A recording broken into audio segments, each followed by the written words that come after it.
자, 역대상 우리가 지난번에 공부했는데 일단 전체 내용을 보시게 되면 역대상에는 앞부분이 족보 이야기가 나온다라는 이야기를 해드렸습니다.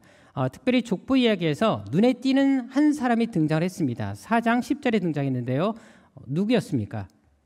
야베스였습니다. 그래서 야베스의 기도가 나오는데 모든 족보에서 한 사람의 기도가 나오고 이 사람의 어떤 기도 응답에 대해서 나오는 것들은 이례적이라는 사실, 또 유일한 경우이기 때문에 그 이유에 대해서 말씀을 드렸습니다. 근데 왜 이 족보에서 이 사람의 기도와 이 사람의 이름에 대해서 성경은 특별히 기록했겠습니까? 우리가 지난주 배운 것처럼 인간의 운명은 하나님 손에 있다라는 것, 이것을 보여주시기 위해서 이것을 넣었다라는 것을 말씀을 드렸습니다. 다시 말해서 인간의 운명이 아무리 비참하고 고통 속에 사는 삶일지라도, 그리고 환난 속에 있는 삶일지라도 우리가 기도를 통해 운명을 바꿀 수 있다, 이것을 하나님께서 역대상에서 이미 보여주고 계십니다. 그리고 이제 특별히 12지파를 보시면 되겠지만 유다 지파, 시몬 지파, 이게 이제 최남방 쪽에 있고요. 그리고 이제 동편 지파는 루벤, 갓, 므낫세 반 지파가 있습니다. 그러니까 므낫세 지파의 반이 동쪽에 살고 또 반은 또 떨어져서 이 서쪽에 살게 되었다고 말씀을 드렸습니다. 그리고 또 북방 지파를 좀 보시게 되면 혹시 여러분들 이걸 보면서 뭔가 의아한 생각을 해본 것이 없으십니까? 이제 이런 것들을 여러분들이 캐치를 해내셔야지만 정말 성경을 제대로 볼 수 있는 눈이 열립니다. 지난주 제가 주일날 설교했다시피 사실 열왕기에서 어머님의 이름들을 기록한다는 것은 쉬운 문제가 아니잖아요. 근데 우리는 성경 읽을 때 그냥 엄마 이름 나왔나 보다 넘어갈 수 있지만 그 이유를 찾다 보면 이렇게 많은 메시지가 우리에게 전달된다는 사실을 알게 됩니다. 여기도 마찬가지입니다. 뭔가 특이한 게 발견되지 않습니까? 이걸 발견해내면 정말 이제는 가르칠 게 없는 사람입니다. 예, 맞습니다. 지금 하나 나왔고요. 또 단지파도 없습니다. 자, 12지파가 있어요. 루벤, 시몬, 레위, 유다, 이사갈, 스불론, 단, 납달리, 갓, 아셀, 요셉, 베냐민. 자, 근데 레위가 빠지고 나서 거기에 므낫세, 에브라임이 들어왔습니다. 자, 그런데 중요한 것은 뭐냐면 여기 보게 되면 단과 스불론 지파가 없습니다. 속보에서 빠져버렸어요. 뭔가 이상하지 않습니까? 바로 이런 것들을 찾아내시는 게 우리의 몫이라는 것입니다. 오늘은 이것까지도 다루면 시간이 많아질 것 같아서 나중에 제가 따로 한번 단지파는 따로 한번 설교를 한다라고 말씀을 드렸습니다만, 이렇게 우리가 성경에 보게 되면 되게 중요한 것들이 우리가 조금만 생각하면 왜 그러지? 라는 것들을 메시지를 발견할 수 있는데, 아유 또 족보야, 뭐 이렇게 누구를 많이 낳냐, 막 그러니까 빨리빨리 지나가고 막 대충 읽으니까 이게 은혜가 없는 겁니다. 근데 성경은 항상 뭐든지 이유가 있어요. 그런 것들을 찾아내는 것이 우리의 몫인데 여기도 마찬가지입니다. 참고로 말한다면 단과 스불론 지파는 최북단의 지파들입니다. 자, 단은 완전히 사라집니다. 나중에 역사적인 사건을 통해서도 알 수가 있는데, 그렇다면 그 이유가 있지 않습니까? 그래서 제가 한번 단지파에 대해서는 따로 한번 설교한다고 말씀드린 겁니다. 그만큼 우리가 이 단과 스불론이 되게 밀접하고 되게 북단이 있기 때문에 뭔가 북단에 있는 지파만 빠졌다는 거예요. 최북단만. 간단하게 말하면 어떤 게 있을까요? 단지파는 우상 숭배에 뛰어난 지파였습니다. 여러분들 중요한 게 뭐냐면 우리가 성경을 보다 보면 반드시 뭔가 이유가 있는 것들이 있는데 그것을 찾아내게 되면 하나님께서 우리에게 주시는 메시지를 되게 많이 발견하게 됩니다. 이제 그런 것들이 우리의 몫이라는 겁니다. 저는 그래서 성경 읽을 때 대충 읽지 못합니다. 요즘에는 그냥 다독하게 해서 막 그냥 생각 안 치고 막 읽고 나가고 있지만, 왜냐하면 일단 여러분과 함께 진도를 맞추기 위해서, 그래서 제가 말씀드린 거 사독제 지금 하고 있지 않습니까? 근데 한 절 한 절 읽다 보면 저는 묵상이 되기 때문에 성경 진도가 나가지 않습니다. 그런 것처럼 우리가 성경 보게 되면 되게 의미 부여가 되는 것들이 되게 많습니다. 그런 것들을 찾아내는 몫을 한번 여러분들 스스로도 한번 찾아내서 한번 여러분들 것으로 만들면 좋겠다는 마음에서 이 말씀을 드립니다. 자, 그리고 이제 우리가 아는 것처럼 베냐민 지파를 따로 다른 이유는 뭐냐면 사울 왕을 최초의 첫 번째 왕을, 초대 왕을 배출했기 때문에 다뤘고요. 또 다시 이제 9장에 가게 되면 한 번 더 사울 왕의 어떤 가문에 대해서 언급하는 것을 보게 됩니다. 자, 그런데 중요한 것은 중앙에 어떤 지파가 있다? 레위 지파가 있다라고 말씀드렸습니다.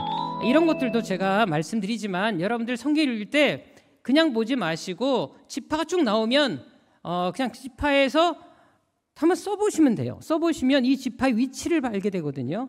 뭐 성막 같은 것도 보시게 되면 위치가 다 있습니다. 그 의미가 다 있는 거거든요. 그러니까 그런 것들도 여러분 기록해 하다 보면 뭔가 한 가지 틀을 발견하게 되고 어떤 규칙을 발견하게 됩니다. 그러면서 메시지가 들어오게 되는 거거든요. 이제 그런 것들을 우리가 이제 성경부를 하고 있으니까 한번 이제 앞으로는 좀 그렇게 관점을 가지고 바라보면 좋겠다라는 마음에서 이 말씀을 드립니다. 중요한 것은 레위 지파를 중앙에 놓은 이유는 뭐냐? 바로 하나님의 그 신앙, 여호와의 신앙의 중요성을 강조하기 위해서다. 우리 삶의 중심이 하나님 중심의 삶이 되어야 된다는 것들을 깨닫게 하기 위해서라 말씀을 드렸습니다. 자, 그리고 이제 10장부터는 본격적으로 다윗의 이야기가 시작이 됩니다. 그래서 우리가 잘 아는 많은 이야기들이 다윗의 이야기들이 이제 등장하게 되고요. 특별히 사무엘하 7장에도 이 말씀이 동일하게 주어지는데 역대상 17장에도 보게 되면 하나님이 다윗에게 엄청난 축복의 약속을 주지 않습니까? 네가 어디를 가든지 내가 너와 함께 하겠다. 그리고 너의 이름을 세상에서 존귀자의 이름처럼 내가 너를 그렇게 존귀하게 만들어주겠다. 그래서 다윗을 지금 모르는 세계 사람이 아무도 없지 않습니까? 사람 이름도 데이빗 그래갖고 얼마나 많은 사람들이 그 다윗의 이름을 자기 이름으로 삼고 싶습니까? 오죽하면 우리 한국에서도 유명한 목사님이 자기 이름을 조다윗으로 성을 얘기해버렸네요. 그렇게 바꾸시지 않습니까? 그만큼 어떤 다윗은 우리가 본받고 싶어하는 그런 이름이 되고 말았습니다. 자, 그런데 중요한 것은 다윗이 왜 이런 복을 받았느냐? 이거에 대해서 제가 지난주 잠깐 언급하고 넘어갔는데 다윗이 이 놀라운 축복을 받기 바로 직전에 어떤 일을 계획했었죠? 바로 성전 건축이었습니다.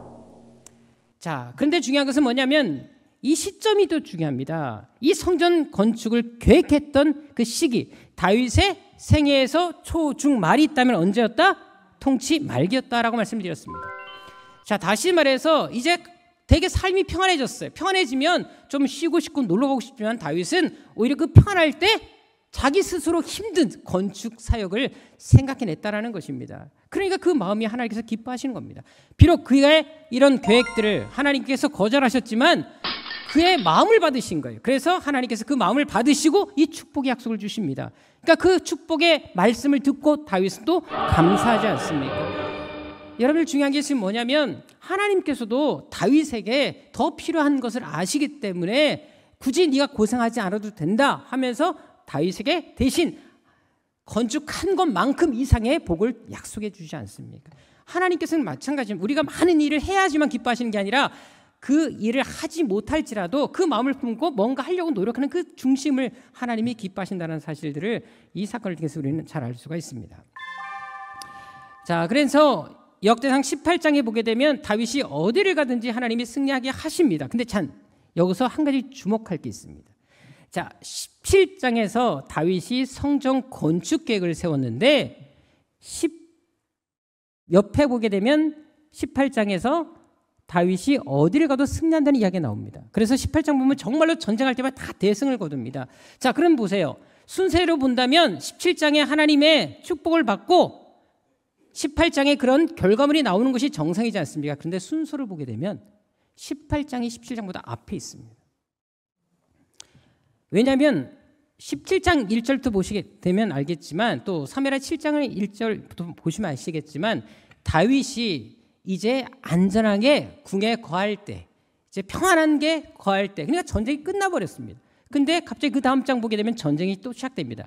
순서가 바뀐 겁니다. 근데 왜 이렇게 순서를 바꾸는 줄 아십니까? 하나님께서 이런 마음을 아시기 때문에 그 중심 때문에 다윗의 생애에서 이런 복을 주셨다는 것을 사람들에게 보여주시고자 순서를 바꿔서 승리를 뒤로 갖다 놓으신 것입니다. 실제로는 사건은 앞에 있었지만 기록할 때 저자들은 이러니까 이런 복이 임했다라는 것을 보여주기 위해서 순서를 좀 바꿔놨습니다. 그것도 참고해서 보시면 되겠습니다. 그래서 다윗은 전쟁에서 엄청난 전리품을 얻고 그로 인해서 부를 축적해서 그가 하나님께 이제 건축 헌금을 드린 이야기를 제가 해드렸습니다. 자, 우리가 지난주 본 것처럼 얼마를 드렸다? 예, 400조를 넘게 드렸습니다. 그렇죠? 한번 다시 한번 쭉 보시면 알겠지만, 저도 이게 여러분들 몇 번을 또 보고 또 봐도 이게 발음하기가 너무 어려워요. 이게 돈을 많이 바쳐갖고 힘들게 하는지 모르겠어요. 414조 9천 1억 5천 72만 원을 드렸잖아요. 예, 이것도 제가 오늘날 시세로 계산했을 테니까 옛날 생각하면 지금 시세하고 엄청난 차이가 나죠. 어마어마한 돈을 들인 겁니다. 그러니까 이 다윗이 엄청난 부자였다는 거 아닙니까? 이 중에 11조만 우리 교회 바쳐도 우리 교회 정말 엄청난 일을 할 수 있는데, 그렇죠? 중요한 것은 여러분들 이런 멋진 사람이 된 이유가 뭐가 있겠습니까? 하나님 앞에 선한 마음을 늘 품고 살았습니다. 비록 좀 넘어지고 실패한 것도 있었지만 그래도 항상 그 중심은 흐트러지지 않습니다. 잘못한 바로 회개합니다. 그러니까 하나님이 쓰시는 거 아닙니까? 자, 역대상 전체를 통해서 한 번을 딱 보게 될 때 다윗의 일대기를 간단하게 요약한다면 뭔가 생략한 사건이 있다고 말씀드렸습니다. 자, 전체를 보시게 되면 알다시피 우리가 다윗이 분명히 범죄하고 실패한 게 되게 많았습니다. 자, 그런데 간음했던 거, 살인 저질렀던 거, 또 다윗 생에서 참 많은 반란이 있었거든요. 압살롬부터 시작해가지고 되게 안 좋은 일들이 얼마나 많았습니까? 자, 그런데 중요한 것은 뭐냐면 불행했던 과거사를 다 생략해버렸습니다. 열왕기 상하라든지 사무엘 상하를 보게 되면 왕들의 허물들, 그 다음에 다윗의 허물들이 다 기록되어 있습니다. 근데 역대 상하로 가게 되면 특별히 다윗의 생애에서는 다윗의 허물들을 찾아보기가 거의 드뭅니다. 그리고 실제로 역대 상하의 왕들의 이야기하고 열왕기 상하의 왕들을 비교해 보십시오. 확실히 허물들이 거의 덮어져 있습니다. 자, 그런데 유일하게 기록되고 있는 것이 인구조사다라고 말씀드렸습니다. 항상 다윗의 승리와 다윗의 영광을 드러내고 있습니다. 이것이 또한 성경의 관점이기도 합니다, 여러분들. 열왕기 상하는 어떻게 보면 신명기적인 어떤 사고가 있습니다. 순종하면 복을 받고 불순종하면 저주를 받는다. 그런데 역대상하로 가게 되면 어떤 예배와 관련돼서 제사장적인 관점에서 하나님 중심의 예배, 어떤 그런 것들이 얼마나 중요한지를 보여주는 것이 되게 중요합니다. 자, 그래서 여기도 잘 보시면 다윗의 생애에서 잘 보세요. 다 생략했는데 인구조사만 집어넣습니다. 근데 인구조사를 왜 집어넣었을까요? 이것이 되게 중요합니다. 인구조사를 넣은 이유는 바로 이것 때문에 그렇습니다. 성전 부지 때문에 그렇습니다. 솔로몬이 성전을 세우잖아요. 그것을 어디에 세웠는지를 보면 인구조사 사건을 여기다 집어넣은 이유를 알게 됩니다.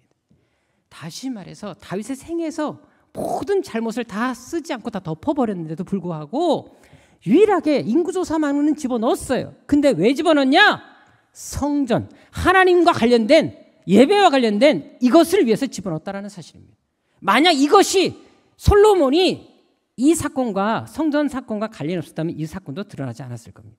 그런데 인구조사 사건과 솔로몬이 세운 성전이 뭔가 밀접한 관계가 있기 때문에 이 사건을 집어넣었다는 것입니다. 자, 그렇다면 그 이유가 무엇일까요? 자세한 내용은 마지막에 다루겠습니다. 자, 먼저 다윗의 생애를 다시 쭉 보시면 알겠지만 다윗의 아내와 자식들이 상당히 많았습니다. 그렇죠? 쭉 보시면 우리가 상당히 많은 아내들도 있고 자식들도 상당히 많이 두었다는 사실을 알게 됩니다. 자, 그런데 유일하게 다 자식을 낳았어요. 근데 첫 번째 얻었던 부인만 자식이 없었습니다.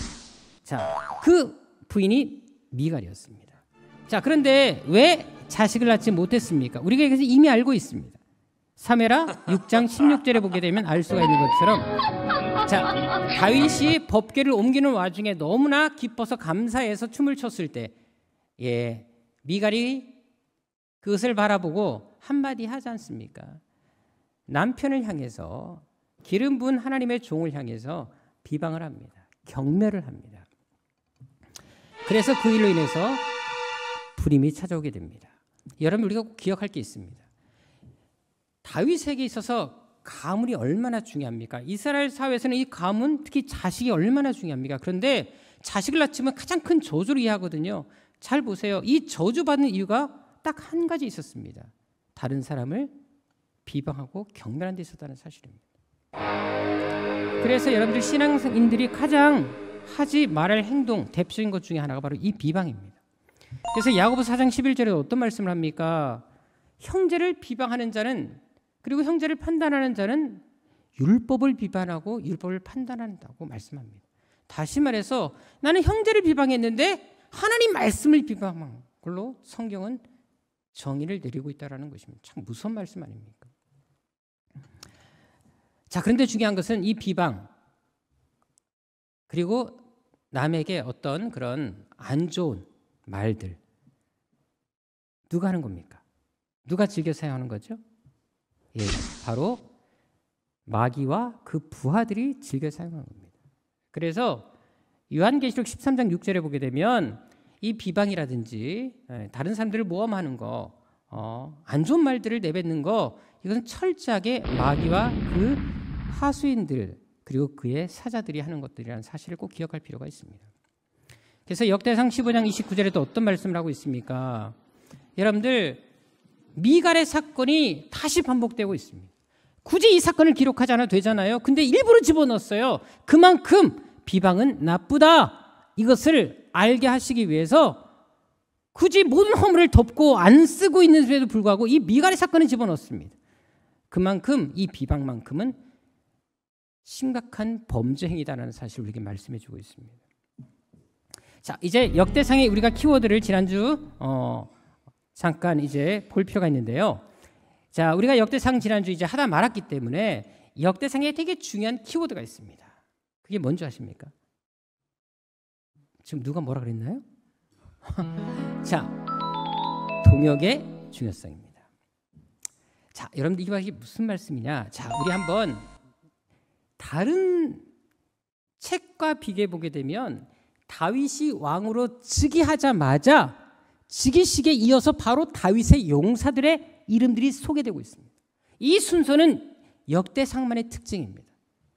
뭐 사무엘 하만 하더라도 왕이 된 다음에 다윗의 용사들은 뒤편에 나오거든요. 한참 있다가. 근데 역대상은 철저하게 왕으로 즉위하자마자 다윗의 용사들이 있었다라는 사실을 쫙 열거하고 있습니다. 왜 이렇게 했을까요? 역대상하가 우리에게 보여주고 있는 관점이라는 것이 있습니다. 열왕기상하랑 또 틀립니다. 하나님은 역대상하를 통해서 우리에게 주시는 메시지가 있었다는 것입니다. 무엇이겠습니까? 바로 동역의 중요성입니다. 자, 다윗의 이 영광, 다윗이 왕이 되고 이런 부귀영화를 누리게 된 것은 혼자 한 것이 아니라는 것입니다. 다윗을 도운 동역자들이 있었기 때문에 이것이 가능했다. 이것을 보여주시기 위해서 다윗의 왕직위와 함께 동역자들의 이름을 쫙 열거하는 것입니다. 여러분, 교회부흥도 마찬가지입니다. 제가 아무리 능력 있고 혼자 대단한 막 기술, 막 능력, 뭐 행정적인 거 다 갖췄다 할지라도 혼자는 할 수 없습니다. 첫째로 우리 장로님들이 저의 양손에서 아론과 훌처럼 받들어 주셔야 되는 것이고, 또 우리 재직들이 함께 할 때 이 교회가 더 부흥할 수 있다는 것입니다. 그래서 예수님께서도 제자들을 파송할 때 혼자 보내면 서로 편하잖아요. 꼭 둘씩 보내지 않습니까? 바울과 바나바도 함께 가다 싸웠어요. 그러면 헤어졌으면 각자 놀면 되잖아요. 근데 또 다시 한 사람 또 데려가지 않습니까? 기독교는 동역의 원리입니다. 홀로서기가 아니라 더불어서기라는 사실을 꼭 기억할 필요가 있습니다. 동역의 중요성을 알게 하시기 위해서 하나님은 다윗의 즉위와 함께 바로 동역자들, 용사들의 이름을 소개하는 것입니다. 자, 그리고 또 한 가지 동역과 함께 중요한 것이 있습니다. 바로 조직의 중요성입니다. 역대상하를 보게 되면 교회 운영 방법을 확실히 알 수가 있습니다. 그래서 여러분들, 열왕기 상하는 인생의 모든 해답을 찾을 수가 있고요. 인간의 희노애락이 다 들어있어요. 그런데 역대상하는 또 교회 운영에, 조직의 어떤 그런 해답들을 찾아낼 수 있습니다. 그러니까 각각 성경마다 우리에게 주는 메시지가 있습니다. 조직의 중요성 잘 보십시다. 여기 보게 되면 성전 봉사자들이 쫙 열거되어 있는데요. 놀랍게도 직무에 딱 맞게 너무 조직적으로 다 세분화되어 있습니다. 열왕기 상하에서는 구별할 찾아볼 수 없는 내용들이 역대상에는 다 기록되어 있습니다. 그래서 어떻게 하면 성전을 잘 운영할 수 있는지에 대해서 각각 맡은 일들을 다 분담을 합니다. 성가대면 성가대, 찬양팀은 찬양팀, 그리고 성전 문 맡은 사람, 문 맡은 사람, 우리나라로 말하면 주방팀, 환경팀, 성전 미화, 모든 체육, 성교 다 분야가 나눠져 있다는 것입니다. 시설팀 탁탁 구분되어 있습니다. 너무 조직화되어 있습니다. 특별히 역대상 9장 33절을 보게 되면요, 참 놀라운 말씀이 있습니다. 제가 나중에 우리 찬양팀에게 한번 이 설교를 해주고 싶었는데요. 이 사람들은 찬송의 직분을 얼마나 대단하게 여긴 줄 아십니까? 사실 우리는 뭐 섰다 안 섰다 막 이렇게 하잖아요. 여러분들 성경에서 이 찬양팀의 역할들은 하나님을 예배하는 자리이기 때문에 여러분 이거는 거의 목회자급의 어떤 마인드를 가지고 해야 될 사역들입니다. 그래서 이 찬양을 맡은 사람들은 주야로 자기 직분에 전혀했다는 겁니다. 낮밤을 가리지 않고 늘 성전에서 늘 찬양을 어떻게 하면 더 잘할 수 있을까? 하나님께 영광 돌릴 수 있을까? 이것만 했다라는 것입니다. 이게 이들의 생업이었다라는 것입니다. 그만큼 여기에 목숨을 걸었다는 것입니다. 이렇게 조직화되어 있고 전문화되니까 다윗 시대 때 엄청난 북이 일어나게 된 것입니다. 교회도 마찬가지입니다, 여러분들요. 우리가 각자 맡은 직분 있지 않습니까? 그 직분에 최선을 다하고 충실할 때, 주야로 내 직분에 전념할 때 하나님의 역사가 나타나는 것입니다. 사실 이번에 우리가 성전 미화, 리모델링 우리 정집선이 너무나 고생한 거 저도 와서 지켜보았습니다만 이렇게 우리가 각자 맡은 달란트들이 있습니다. 그 일들을 참 잘 감당할 때 교회는 더 아름답게 만들어져 세워져 가는 것입니다. 성전 미화부는 또 성전 미화부대로, 주방 봉사부는 주방 봉사부대로 각각 맡은 그 기관들 그 부서에서 최선을 다할 때 성가되면 성가대로, 찬양팀은 찬양팀대로 정말 이 사명이 하나님이 주신 사명이다. 섰다 안 섰다 그렇게 쉽게 생각하는 직분이 아니라 하나님이 주신 직분이고 세상에 어떤 직업과 바꿀 수 없다는 생각을 가지고 그 마인드를 가지고 사역을 감당할 때 하나님의 역사가 나타나는 것입니다. 우리 새한교회는 좀 그렇게 갔으면 좋겠습니다. 우리의 작은 그냥 세상적인 생각이 아닌 내게 주신 그 작은 직분도 하나님이 주신 직분이라는 소명감을 가지고 열심히 감당한다면 하나님께서 얼마나 우리 교회를 통해서 크신 일들을 이루시겠습니까? 따라서 각자 주어진 사명, 최선을 다하는 여러분 되시기를 축원합니다. 자, 그런데 중요한 게 있습니다. 이 조직을 만든 사람은 다윗입니다. 다윗이 이 일을 다 계획하고 함께 또 사람들을 불러서 쉽게 말하면 당회를 열어서 재직회를 열어서 이것을 다 조직합니다. 자, 그런데 중요한 것은 뭐냐면 다윗이 이 조직을 했을 때가 언제였을까? 이게 되게 중요합니다. 통치, 초, 중, 말 중에 어디였을까? 자, 우리 생각에는 당연히 중 정도에 했으면 좋겠지요. 아닙니다. 놀랍게도 통치, 말 중에서도 죽기 바로 직전이었습니다. 다윗은 바쁘게 살았어요.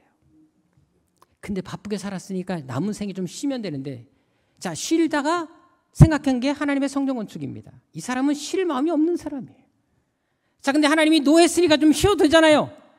근데 죽기 직전에 또 생각합니다. 어떻게 하면 하나님의 성전을 더 뭔가 내가 직접 세우지 못하지만 내면의 성전 건축을 하리라, 조직화시키리라 고민합니다. 바로 생의 마지막 때 합니다. 이게 놀라운 사실이에요. 뭐를 얘기하겠습니까? 다윗은 죽는 순간까지 하나님 일에 충성했다는 것입니다. 온통 그의 머릿속에는 하나님 일밖에 없었어요. 좀 쉴만한데도 불구하고 내가 또 하나님을 위해서 뭔가를 할까? 이 성전을 돌보기 위해서 무엇을 할까? 늘 생각했다는 것입니다. 죽기까지, 그 순간 마지막까지 오직 하나님의 성전, 하나님 예배, 이것만 생각했다는 것입니다. 그러니까 하나님이 그 중심을 귀하게 받으시는 것입니다. 자, 이제 역대로 가겠습니다. 이런 얘기 하다가는 결국 역대 또 못 갈 것 같아서 이제 그만하고 절제하고 역대로 넘어가겠습니다. 자, 역대하부터는 이제 솔로몬의 이야기가 등장합니다. 이제 다윗이 죽고 나서 이제 솔로몬이 왕이 돼서 이제 통치를 이어나가는 사건들이 등장합니다. 자, 그런데 중요한 것은 뭐냐면, 자, 솔로몬이 성전을 건축합니다. 자, 우리가 보통 성전 봉헌식이라고 얘기하는데요. 그 성전 봉헌식은 두 군데가 나옵니다. 열왕기상 8장에 나오고 역대하 6장에 나옵니다. 자, 그런데 성전 봉헌식이 끝나자마자 하나님께서 솔로몬에게 약속을 하십니다.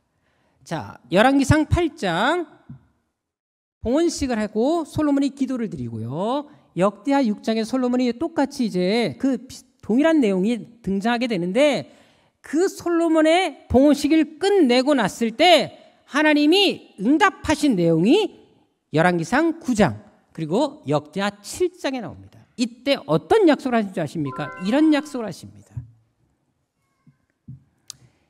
내 이름으로 일컫는 내 백성이 그들의 악한 길에서 떠나 스스로 낮추고 기도하여 내 얼굴을 찾으면 내가 하늘에서 듣고 그들의 죄를 사하고 그들의 땅을 고칠지라. 이제 이곳에서 하는 기도에 내가 눈을 들고 귀를 기울이리니 내 눈과 내 마음이 항상 여기에 있으리라. 여러분들 놀라운 말씀을 하십니다. 하나님은 굳이 성전이 필요 없다고 말씀하셨던 분이셨습니다. 근데 하나님의 이름으로 세워진 성전을 보시면서 이 말씀을 하십니다. 요즘 많은 분들이 무교회주의를 얘기합니다. 교회가 필요 없다. 물론 우리가 해석하기 나름입니다만 중요한 것은 하나님의 성전, 주의 이름으로 세우신 그 성전은 하나님께서도 인정하셨다는 사실을 알 필요가 있습니다. 여러분 중요한 것이 뭔지 아십니까? 여기서 두 가지 중요성을 우리에게 말씀하십니다. 바로 하나는 성전의 중요성입니다. 이 성전이 중요하다는 것입니다. 건물도 중요하다는 것입니다. 왜? 주의 이름으로 그리스도인들이 함께 모여서 예배하기 때문에 이 장소도 거룩하다는 것입니다. 그리고 또 한 가지 성전 기도입니다. 우리가 각자 집에서 길거리에서 기도할 수도 있겠지만 이 성전에서 하나님의 이름으로 기도하는 것들을 하나님께서 기뻐하신다는 사실들을 또한 우리는 알 필요가 있습니다. 그래서 우리가 일주일에 매일매일 못 나온다 할지라도 그래도 일주일에 한두 번은 교회 와서 기도하는 것도 꼭 필요하다는 사실을 우리는 꼭 기억할 필요가 있습니다. 일단 이 성전에 대한 이야기는 아까 다윗의 인구조서와 함께 연결해서 마지막에 다 말씀드리겠습니다. 자, 그리고 이제 솔로몬 왕이 이제 죽고 나서 이제 그 아들 르호보암부터 쭉 나오게 되는데 역대상하는 특히 역대하는 북왕국 왕들의 이름들이 나온다 안 나온다? 안 나온다라고 말씀을 드렸습니다. 여기는 다윗 왕조만 나온다라고 말씀을 드렸어요. 그래서 역대 상하에서 괜히 북왕국 이름들 찾으면 안 나온다라는 거 참고하시면 되겠습니다. 자, 그래서 르호보암부터 시작해서 아비야 또는 아비얌이라고도 합니다. 아사 이렇게 쭉 나옵니다. 근데 자 여기 보세요. 색깔들이 좀 다 다르죠. 르호보암은 노란색, 아비야는 살색, 여호사밧은 파란색, 다시 여호람은 노란색입니다. 자, 이게 무엇을 얘기할까요? 눈치 있는 분들은 아실 수 있어요. 자, 일단 노란색은 못된 왕입니다. 싹수가 노랗잖아요. 예. 자, 그렇다면 파란 색깔은 그렇죠. 파란 하늘 흰 구름 해갖고 파란 색깔은 좋은 왕입니다. 살색은 애매한 색깔이잖아요. 그래서 이 왕은 선하기도 했습니다만 꼭 뭔가 사건을 저지르고 끝이 안 좋거나 좀 좋다 말았던 왕들, 이렇게 세 종류의 색깔이 나옵니다. 자, 그래서 제가 이름이 이제 보일 때마다 색깔이 다 달라요. 그때마다 저 왕은 저 모양이었구나 딱딱 아시면 돼요. 근데 파란색은 좋은 왕, 노란색은 나쁜 왕, 이것만 기억하셔도 보시기 되게 편하실 겁니다. 자, 확실하게 구분이 딱 되죠. 아하시아, 아달랴 못된 인간들, 예, 확실히 아실 수 있겠죠. 아달랴는 말할 것도 없죠. 자, 요아스도 조금 좀 그랬고 아마샤도 좀 그랬고 우시야, 물론 우시야도 완벽하진 않습니다. 그래도 그냥 전체를 볼 때는 그나마 나은 왕이었었어요. 왜? 우시야는 하나님의 성전에 가서 제사장이 드릴 수 있는 그 분향을 지가다가 문둥병에 걸리지 않습니까? 자, 그리고 여호사밧은 우리가 지지난주에 설교한 것처럼 아합하고 동맹을 맺는 바람에 결혼하는 것 때문에 조금 이것이 올무가 됐습니다. 자, 그런데 잘 보세요. 이제 다음 우시야 왕의 아들이 나옵니다. 자, 이거 잘 보셔야 돼요. 우시야 왕의 아들 누군지 혹시 아세요? 이거 맞추면 제가 찬스권 드리겠습니다. 넘어가겠습니다. 자, 요담입니다. 자, 요담은 색깔 보니까 애매한 왕이죠. 근데 성경에는 그래도 좀 선하다는 표현이 나옵니다. 아하스는 아주 악하고요. 므낫세도 정말 악한데 히스기야 괜찮죠? 여기 가운데 껴 있어요. 자, 그런데 중요한 건 히스기야 왕이 좀 그래도 하나님을 잘 믿지 않습니까? 그래도 나중에 병들고 좀 제져서 병든 것도 있긴 하지만, 자, 그런데 가운데 샌드위치로 깎여 있잖아요. 히스기야가 이렇게 신앙의 사람이 된 이유가 있습니다. 왠지 아십니까? 그 어머니 때문입니다. 어머니. 제가 이 어머니라는 설교는 아주 오래전에 히스기야의 어머니라는 설교 했었어요. 어머니가 어떤 집안의 여자냐라는 것을 듣게 되면 히스기야가 이렇게 믿음의 길을 갈 수 있었던 이유를 알게 됩니다. 아주 오래전에 했기 때문에 기억을 더듬어 보시면 좋겠고 기억 못하시는 분들은 어쩔 수 없고요. 아니면 제가 내년에 봐서 한 번 더 설교하든지 이렇게 하겠습니다. 자, 그런데 여기 중요한 것은 색깔 딱 보면 눈에 확 들어오죠. 자, 근데 더 또 재밌는 게 뭐냐면 므낫세, 아몬, 아주 특히 이 므낫세가 보통 왕이 아닙니다. 아니면 모든 심판의 근원이 했던 사람이 이 므낫세인데, 자 보세요. 근데 또 이렇게 히스기야 끝나고 므낫세, 아몬 끝나고 요시야 때 최고의 왕이 등장합니다. 이것도 참 놀랍죠. 그러니까 아버지가 신앙사를 못해도 자식은 잘할 수 있고 부모가 잘해도 자식은 못할 수가 있습니다. 중요한 건 뭐냐면 우리가 하나님 앞에 어떤 신앙생활을 하느냐가 되게 중요하다는 거. 물론 영향력은 끼칠 수 있습니다만 신앙생활은 철저하게 하나님과 나와의 문제지 다른 사람들이 영향받을 필요가 없다는 사실을 꼭 기억할 필요가 있습니다. 자, 그런데 여기 색깔을 다시 보시면, 자 다시 가볼게요. 앞에 잘 보세요. 자, 르호보암 보게 되면 밑에 파란색이 또 핑크색의 이름이 등장하죠. 어떤 스마야가 등장하죠. 이 사람 어떤 사람일까요? 선지자입니다. 근데 선지자인데 핑크색의 파란색은 그냥 문서 활동하지 않고 성경에 예언자로 나오는 사람들이고, 자 빨간색의 노란색은 성경을 기록한 선지자들입니다. 자, 이 도표를 이해하셨죠 이제? 그러면 요엘 밑에 여호야다의 아들 스가랴는 문서는 기록하지 않았지만 그냥 예언자로 일했다라는 것을 알게 됩니다. 자, 이제 다시 뒤로 가서, 자, 요담 조금 있다. 자, 여기 보시게 되면 탁 나오죠. 자, 이때부터는 일반 예언자는 거의 등장하지 않고 문서 예언자들, 성경이 기록한 예언자들이 등장하게 됩니다. 이때는 그 후에는 거의 다 멸망에 가까웠을 때였어요. 항상 멸망이 가까울 때마다 북왕도 그러지만 문서 선자들이 활동을 많이 합니다. 왜? 기록을 남기거든요. 그러니까 그런 특징들을 보시면 한눈에 딱 들어오잖아요. 그만큼 여러분들 말로 안 들으면 글로라도 남기는 거예요, 여러분들이요. 그래서 우리가 설교 때 이게 글을 적는 것도 이게 되게 좋은 효과이기도 합니다. 기억을 또 오래 간직하기도 하거든요. 자, 이제 이렇게 보시면 깔끔하게 이제 한눈에 싹 들어오게 되죠.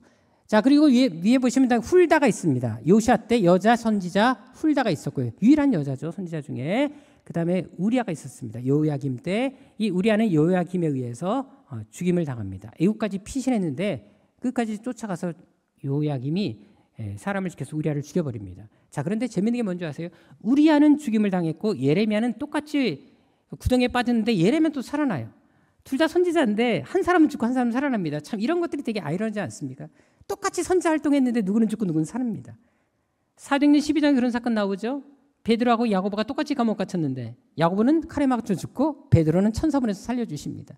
참 우리의 생각으로는 이해할 수 없는 하나님의 어떤 그런 이끄심, 또 인도하심, 또 하나님의 어떤 행하심의 일들이 우리 성경에 많이 보여지는데, 중요한 것은 죽어서 저주받고 살아서 은혜 받은 게 아니라 축복받은 것이 아니라 죽든 살든 사명이 각자 있는 거예요. 이 사람은 여기까지가 사명에서 죽도록 허락하신 거고, 이 사람은 더 사명이 남아있어서 살리신 것입니다. 그래서 저는 항상 그런 마음이 있습니다. 우리 예수 믿는 사람들은 사명이 남아있는 한 불사신입니다. 그래서 우리가 비행기 타고 가다가 사고라도 폭파해도 아직 사명이 남아있다면 저는 살아날 수 있습니다. 그래서 제가 안식년에 그렇게 비행기를 많이 타고 다니고 정글을 갔다 와도 살아 있었던 거예요. 물론 죽으면 저 사명 끝난 거예요. 그때는. 그건 그렇게 이해하시면 되겠습니다. 중요한 건 여러분들 알다시피 이렇게 선자들이 활동들을 되게 많이 했다라는 사실, 특별히 멸망 때가 되면 완전히 하게 됩니다. 자, 그런데 여기 보시면 알겠지만 요담 왕입니다. 요담에 대해서 이렇게 표현하고 있습니다. 신기한 표현이 하나 나옵니다. 27장 2절에 이런 표현 나옵니다. 자, 요담이 그의 아버지 우시아의 모든 행위대로 여호와 보시기에 정직히 행하였으나 여호와의 성전에는 들어가지 아니하였고 백성은 여전히 부패하였더라. 아니 왜 갑자기, 아니 잘 나갔어요? 잘 나가는 왕이 왜 성전에는 들어가지 않았을까요? 이것은 따로 제가 설교하겠습니다. 왜냐하면 시간이 너무 많이 가기 때문에 지금 또 해드릴 수가 없어서 따로 한번 말씀드릴게요. 그러니까 우리가 성경을 보게 되면요, 정말 이 성경의 어떤 사건과 어떤 사람들의 모습을 통해서 되게 주시는 메시지가 너무너무 많습니다. 그런 것들을 좀 캐치하게 되면 우리가 어떻게 이 땅을 살아가야 될지 이미 답이 다 나와 있어요. 기도해서 하나님 보여주세요, 알려주세요 하지 않아도 성경의 답을 찾을 수가 있어요. 근데 지질이도 성경을 안 보고 도무지 성경을 이해 못하니까 하나님이 깨닫게 하셔도 자꾸만 들으려고 하고 보려고 하는 겁니다. 그러니까 이상한 거 보고 잘못 듣고 하는 거거든요. 그러니까 제발 말씀 좀 잘 공부하시고 좀 사모함을 가지시고 좀 이해하려고도 하시고 모르면 찾아서 물어보시고. 저는 성경 이야기하면 밤새 얘기할 수 있어요. 눈이 초롱초롱할 수 있어요. 하나님 말씀 너무 좋지 않습니까? 자, 이제 예언자 한눈에 보기 쭉 보겠습니다. 우리가 이미 다 공부했던 것들이시지만 한 번 더 간단하게 한눈에 쑥 볼 수 있도록 하겠습니다. 그래서 창조 때부터 시작해서 아브라함부터 역사는 추정할 수가 있다 그랬죠. 2000년부터. 그 이전의 역사는 우리가 추정할 수가 없습니다. 그리고 예수님 때까지 쭉 나오게 되고요. 그리고 열왕기상하, 역대상하는 바로 다윗부터 이제 그 에스라 그 사이 1000년부터 500년 사이의 모든 사건이 다 기록된 거다라고 말씀을 드렸습니다. 그리고 북왕국은 총 19명의 왕이 등장했었고 남왕국은 총 20명의 왕들이 있었습니다. 그리고 북쪽은 늘 쿠데타가 엄청나게 많이 있었고 남쪽은 다윗의 혈통을 통해서 이어진 왕가의 가문이었다는 사실을 알게 됩니다. 그리고 북왕국은 주전 BC 722 또는 721, 남쪽은 주전 587 또는 586년에 멸망을 당하게 됩니다. 그리고 바로 여로보암 2세 때, 이거 꼭 기억하세요. 다음 주에 이제 이 공부 요나, 호세아, 아모스 공부할 때 어느 왕 때 활동한 선자들입니까? 물어볼 거예요. 여로보암 2세. 그리고 여로보암 2세 때 북왕국은 어떤 시대였다고 말씀드렸죠? 최고의 부흥기였다 말씀드렸습니다. 자세한 얘기 또 이미 했는데 다시 한 번 더 하겠습니다. 다음번에. 자, 그리고 이제 남왕국은 이제 여기서는 다 문서 선자들만 얘기합니다. 문서 기록 남긴 선자들. 그래서 요아스 때부터 쭉 나오게 되는데 요아스는 요엘, 그리고 이제 4명의 우시아부터 히스기야까지는 이사야 선자가 활동하게 되고요. 물론 이사야를 므낫세까지 보는 사람도 있습니다. 므낫세 때 숭배하는 거 보고 가지고. 근데 공식적인 활동은 히스기야까지 이게 보시면 여러분들 이해하기도 쉬우실 겁니다. 그래서 색깔별로 제가 이렇게 맞춰놨어요.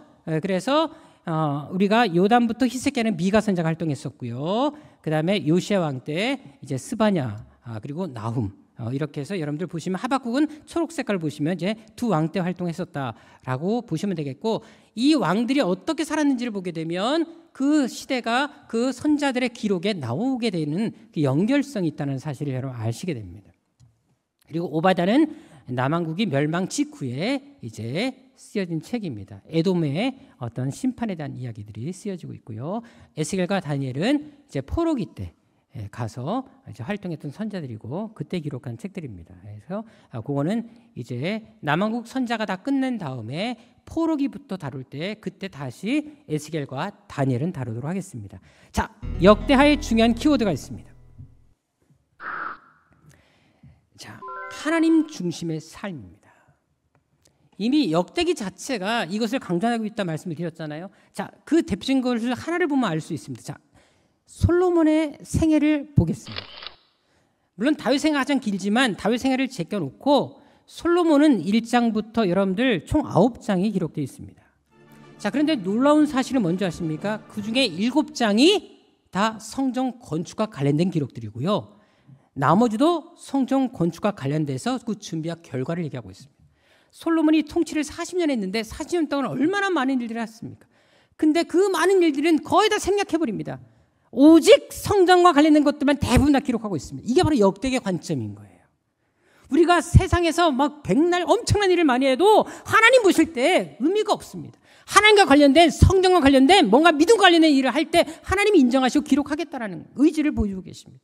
하나님 중심의 삶을 사는 것이 중요하다. 이것을 역대기는 우리에게 보여주고 있는 것입니다. 자, 그리고 또 한 가지 키워드가 있습니다. 바로 기도의 능력입니다. 역대기에 보게 되면 항상 위기 때마다 기도해서 인생 역전을 일궈낸 왕들의 이야기가 등장합니다. 그 대표적인 왕들이 바로 아사, 여호사밧, 히스기야입니다. 대승을 거둡니다. 공통점이 뭔지 아십니까? 이길 수 없는 전쟁에서 승리했다라는 것입니다. 적들은 막강한 군대를 소유하고 있었습니다. 근데 이길 수 없고 막강한 군대 앞에서 당연히 싸울 수 없는, 질 수밖에 없는 전쟁인데 그들이 이렇게 기도함으로 역전을 시켜버립니다. 아사가 하나님께 기도합니다. 주밖에 도와줄 리가 없습니다. 정말 멋진 기도하지 않습니까? 사람이 주를 이기지 못하게 하옵소서. 정말 놀라운 고백 아닙니까, 여러분들? 이런 고백을 여러분들이 하실 수 있으면 참 좋겠어요. 이건 여러분 정말 자부심 갖고 할 수 있는 기도입니다. 우리 인생에서 뭐 위기를 만날 때마다 하나님, 이 물질이, 이 건강이 주님을 이기지 못하게 하옵소서. 멋지지 않습니까, 여러분들요? 그런 기도를 드릴 수 있어야 돼요. 그러니까 하나님이 치시잖아요, 적군들을. 그러니까 바로 승리하지 않습니다. 여호사밧도 마찬가지입니다. 이런 기도합니다. 능히 주와 맞설 사람이 없지 않습니다. 감히 저들이 어떻게 주님과 맞서겠습니까? 이 전쟁은 저들이 나와 하는 게 아니라 주님과 하는 건 아닙니까? 라고 하는 겁니다. 참 대단한 거죠. 우리의 삶의 현장에 주님을 끌어들인 거예요. 이것이 멋진 승리의 비결이었습니다. 오직 주만 바라보나이다. 그러니까 복병을 하나님께서 보내셔서 서로 쳐 죽이지 않습니까? 히스기야도 마찬가지입니다. 히스기야의 장점이 있습니다. 히스기야는 혼자 기도하지 않고 이사야 선지자를 찾아가서 함께 기도하자고 합니다. 그래서 함께 기도합니다. 동역의 기도죠. 그래도 히스기야 기도보다는 그래도 이사야 선지자 기도를 더 잘 듣지 않겠습니까? 머리 쓴 거죠, 여러분들. 히스기야가. 그러니까 하나님이 천사를 보내서 한 번에 18만 5천 명을 다 쳐버리잖아요. 한밤중에 다 죽여버리시지 않습니까? 이것이 놀라운 사건입니다. 자, 그래서 역대의 키워드는 하나님 중심의 삶과 기도의 능력을 우리에게 보여주고 있습니다. 자, 이제 가장 중요한 성전을 다루겠습니다. 자, 이제 솔로몬 성전을 가도록 하겠는데요. 솔로몬 성전의 크기부터 한번 보도록 하겠습니다. 자, 크기가 얼마나 했을까요? 솔로몬이 지은 성전의 크기가, 성경에는 그 크기가 나와 있습니다. 열왕기하 6장 2절에 나와 있는데요. 길이가 60규빗, 너비가 20규빗, 높이가 30규빗이다. 이 규빗이 뭔지 아시죠? 팔꿈치부터 손끝, 중끝까지, 중지 끝까지. 근데 이것은 사람마다 팔 길이가 다 다르잖아요. 어떤 사람은 정말 팔만 긴 사람이 있어요. 그렇죠? 그래서 권투 선수들 중에 팔 길면 유리하다. 오죽하면 그 뭐죠? K1에서 그 싸우는 거 K1이죠? 그렇죠? 그것도 보세요. 팔 긴 사람이 훨씬 유리하다고 막 그러더라고요. 팔 길이도 나오더라고요. 팔 길이도. 그게 왜냐면 팔 길이가 중요하거든요. 그러니까 그래서 보통 학자들은 이게 되게 애매하기 때문에 그냥 45에서 50cm 얘기합니다. 근데 계산하기 편하게 제가 50cm로 하겠습니다. 자, 그러면 60면 5, 6, 30. 그 다음에 20면 5, 2, 10. 30면 5, 3, 15. 이게 솔로몬의 성전의 크기입니다. 30, 10 옆에 이게 폭이 10, 그 다음에 높이가 15. 그럼 대충 크기가 여러분들 감을 잡으실 수 있을 겁니다. 자, 이제 장소가 중요합니다. 이것이 모든 게 다 연결됩니다. 아까 다윗의 인구조사 다 연결됩니다. 보겠습니다. 자, 이런 것들 여러분들 발견해내시는 게 되게 중요합니다. 자, 역대하 3장 1절에 보면 이런 말씀이 있습니다. 자, 보세요. 솔로몬이 예루살렘 어디에서? 모리아 산에 여호와의 전 건축하기를 시작하니, 잘 보세요. 그곳은 여호와께서 그의 아버지 다윗에게 나타나신 곳이요, 여부수 사람 오르난의 타작마당에 다윗이 정한 곳이라. 이 두 가지 사건을 여러분들 지명이 나왔어요. 모리아산, 오르난의 타작마당. 이것은 결국 같은 장소라는 거거든요. 이런 것들을 여러분들 절대 놓치시면 안 돼요. 자, 모리아산 하면 떠오르는 사람 누굽니까? 자, 모리아산 기억나는 사람? 아브라함. 창세기 22장 2절. 하나님이 아브라함에게 네 아들 독자 이삭을 바쳐라. 어디에서? 모리아산에서. 다시 말해서 솔로몬이 성전을 건축한 그 장소는 아브라함이 자기 아들 바친 그 산이었다는 사실 아십니까? 이게 놀라운 사실입니다. 그래서 창세기 20장 13절에 보게 되면 하나님이 그곳에서 이삭 대신에 양을 준비하셔서 거기서 번제를 드리게 됩니다. 믿음의 조사로 인정받은, 그리고 아브라함이 제사 지냈던 그 장소가 바로 모리아 산, 그곳에 솔로몬이 성전을 건축한 것입니다. 바로 이삭을 바친 장소였다는 것입니다. 자, 그리고 또 중요한 장소가 있죠. 똑같은 장소인데 이곳은 또 어떤 장소다? 다윗이 인구조사에서 그곳에서 범죄한 것을 고백하며 제사 지냈던 장소입니다. 자, 보겠습니다. 역대상 21장 15절에 보게 되면요, 이제 다윗이 인구조사를 통해서 이스라엘 사람들 7만 명이 죽습니다. 자, 그런데 중요한 것은 뭐냐면 하나님께서 이제 거기서 멈추게 하지 않으셨으면 더 많은 사람 죽였을 겁니다. 그 당시 이 사람들이 심판받을 수밖에 없는 이유가 또 있었어요. 그거는 나중에 성경 갈 때 또 말씀을 드리도록 할 거고요. 자, 다윗이 잘못도 했지만 그 시대에는 다윗뿐만 아니라 이스라엘 백성 전체가 잘못을 저질렀습니다. 그래서 하나님이 심판이 그곳에 임하게 됐는데 그 빌미가 인구조사였던 것입니다. 자, 그런데 다 건너뛰고, 자, 중요한 것은 뭐냐면 이 오르난의 타작마당에서 하나님께서 지정해줘요. 여기서 천사가 거기 딱 서 있는 걸 보고 다윗이 이곳에서 제사를 지내야 되겠다. 그래서 거기서 제사를 지내게 됩니다. 자, 천사도 거기에 딱 서 있던 이유가 있었습니다. 바로 이삭을 바쳤던 장소였거든요. 자, 다윗이 이곳에서 제단을 쌓고 하나님께 번제, 우리가 아는 것처럼 번제는 자기의 죄를 속하기 위해서 또 헌신을 위해서 드리는 제사고, 화목제는 하나님과 화해하기 위해서 드리는 제사였습니다. 자, 그래서 이곳에서 하나님이 진노를 멈추시게 됩니다. 그래서 다윗이 이곳에 번제를 드리니까 하나님이 손을 걷어서 더 이상 재앙이 일어나지 않습니다. 진노를 멈추신 장소가 바로 이곳이었고, 또 동시에 아브라함이 이삭을 바쳤던 장소이기도 했습니다. 자, 그래서 이 사건 직후에 다윗이 이런 고백을 합니다. 내가 이곳에 성전을 짓겠다 선언해버립니다. 그리고 솔로몬에게 유언을 남깁니다. 거기서 성전을 지어라. 그래서 역대상 22장 1절에 보게 되면 다윗이 이르되 이는 여호와의 성전이요 이는 이스라엘 번제단이라 하였더라. 이곳이 바로 제물 드리는 그 자체 제단이라는 것입니다. 그러니까 이곳에 솔로몬이 성전을 짓도록 유언을 남긴 것입니다. 자, 이제 다시 보겠습니다. 솔로몬이 지은 성전터는 첫 번째로 그것은 누가 먼저 아브라함이 이삭을 바친 장소고, 또 다윗이 그곳에서 속죄의 제사를 드렸던 장소였습니다. 자, 여기 보면 이제 성전의 기능이 나옵니다. 일단 그 성전에 여호와의 사자가 임했습니다. 하나님의 임재의 장소가 성전의 기능입니다. 그리고 또 한 가지 속죄의 장소입니다. 그리고 화해의 장소가 성전의 기능. 이 성전의 중요한 기능입니다. 이곳은 하나님이 임재해 계십니다. 그리고 우리가 어떤 죄를 가지고 나왔다 할지라도 하나님께 자백하면 용서해 주시고, 또 이곳에서 하나님과 화해가 일어나는 장소, 이것이 바로 성전의 기능입니다. 아울러 사랑과도 마찬가지입니다. 우리가 함께 이곳에 임해서 함께 이곳에 와서 서로의 죄를 용서하고 서로 화해하는 장소, 이것이 바로 성전의 기능이라는 것입니다. 와서 싸우고 서로 정죄하고 미워하면 성전의 기능이 사라지는 것입니다.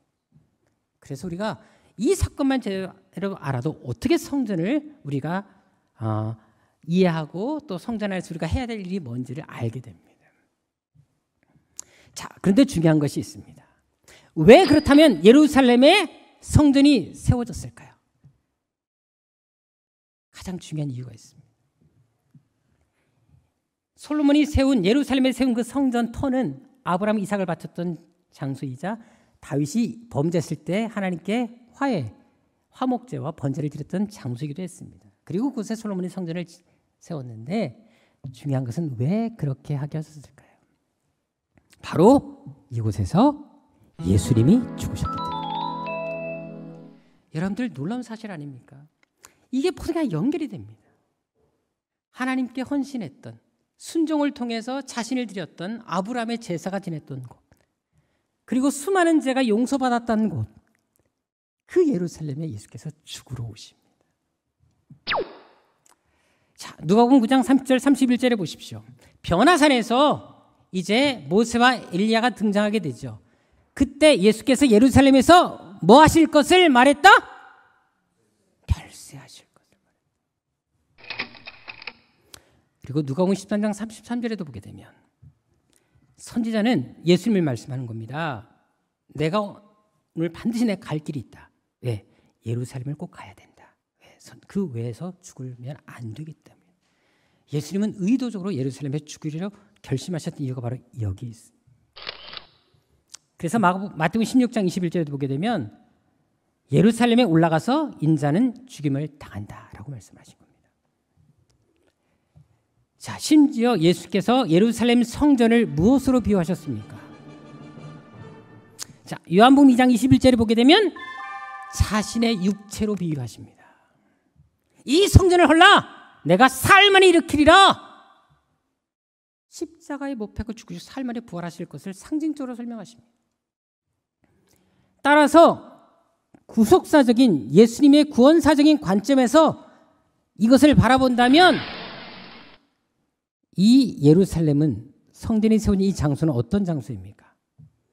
바로 예수께서 십자가의 죽음을 통해 우리의 죄가 용서받는 속죄 은총이 주어지고 하나님의 진노, 다 우리가 멸망받을 수밖에 없는 사람들이지만 하나님의 은혜로 우리의 그 진노가 멈춰지고 하나님과 화목하게 되는 이 장소가 성전의 기능입니다.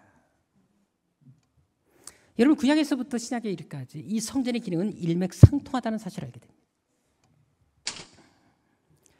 그래서 사도행전 20장 28절에 보면 이런 말씀하지 않습니까? 하나님이 자기 피로 사신 교회다. 피값을 주고 사신 이 교회가 바로 이 성전입니다. 그래서 이 성전은 우리가 절대로 함부로 대하면 안 되는 것입니다. 그래서 성전에서 예배를 사모하고 와서 기도하는 것이 이렇게 귀한 것입니다. 여러분들이 청소하고 하나님의 성전을 돌보는 것, 그리고 음식을 만들고 이렇게 성전을 가꾸는 것, 하나님이 반드시 여러분 인생에 놀라운 복을 주실 수밖에 없는 이유가 바로 여기 있는 것입니다. 여러분들. 실제로 여러분들 성전 봉헌식에서 하나님이 하신 말씀도 보십시오. 솔로몬이 성전을 건축하고 봉헌식을 하자 열왕기상 8장에서 봉헌식을 했을 때 9장에서 하나님이 이렇게 말씀하십니다. 어떻게 말씀하십니까? 내가 네가 건축한 이 성전을 거룩하게 구별하겠다. 그리고 내 이름을 영원히 그곳에 두겠다. 잠시 아니면 영원히 그곳에 두겠다 말씀하십니다. 내 눈과 마음이 항상 여기 있을 것이다. 역대하 7장 14절 16절에 말씀합니다. 너희가 악한 죄를 범했을지라도 그 길에서 돌이켜서 너희가 내게 나와서 기도하고 나를 찾기만 하라. 어떤 죄든지 사해 주겠다. 그리고 내가 너를 고쳐줄 거다. 말씀하지 않습니까? 이게 성전이 주는 축복의 약속입니다. 그래서 실제로 여러분들 시편에 보게 되면 성전에 올라가는 노래가 상당히 많이 나옵니다. 시편 150편 중에 무려 10분의 1이 성전에 올라가는 노래로 되어 있습니다. 앞에 표제를 보세요. 120편부터 134편까지 성전에 올라가는 노래 해갖고 쫙 나옵니다. 이스라엘 백성들은 하나님의 성전에 올라가는 것을 너무나 은혜롭게 복되게 생각했습니다. 우리가 잘 아는 시편 121편, 내가 산을 향해 눈을 들리라. 나의 도움이 어디서 올까? 여호와께서는 졸지도 않고 주무시는다. 너희 출입을 영원토록 지켜주신다. 네 우편에 오른편에 그늘이 되신다. 해와 달이 너를 상치 못한다. 이게 다 시편 121편이 다 어디에 나온다고요? 성전에 올라가는 노래 나옵니다. 성전에서 이런 복이 주어진다는 것입니다. 여러분들. 예수께서 왜 성전을 둘러엎으셨습니까? 마가복음 11장 7절에 보십시오. 엎으시면서 하신 말씀이 뭡니까? 내 집은 만민이 기도하는 집이다. 비록 종교주의들이 타락했고 그들이 정말 말도 안 되는 악한 행위를 성전에서 저지르고 있었음에도 불구하고 예수님은 그 성전을 물리치지 않습니다. 그냥 버리지 않습니다. 그 성전을 갈아엎으시면서 이 성전, 너희들이 타락한 모습으로 이 성전을 운영하고 있지만 이 성전은 그렇게 운영하면 안 된다 라고 말씀하십니다.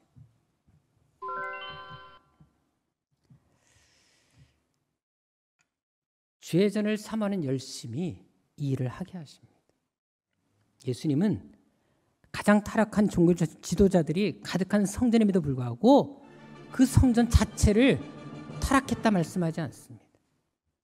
성전 자체는 하나님의 이름으로 세워졌기 때문에 이 성전은 거룩한 것입니다.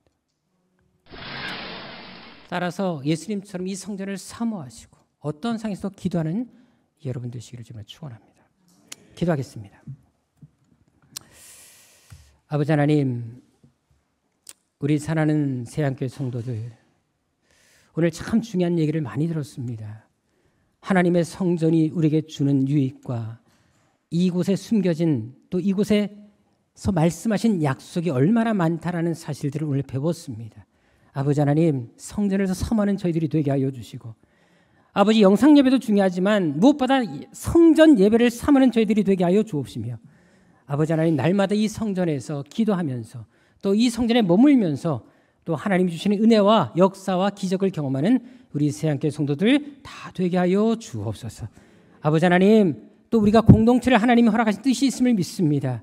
아버지, 조직을 허락하신 뜻이 있음을 믿습니다. 동역하게 하신 뜻이 있음을 믿습니다.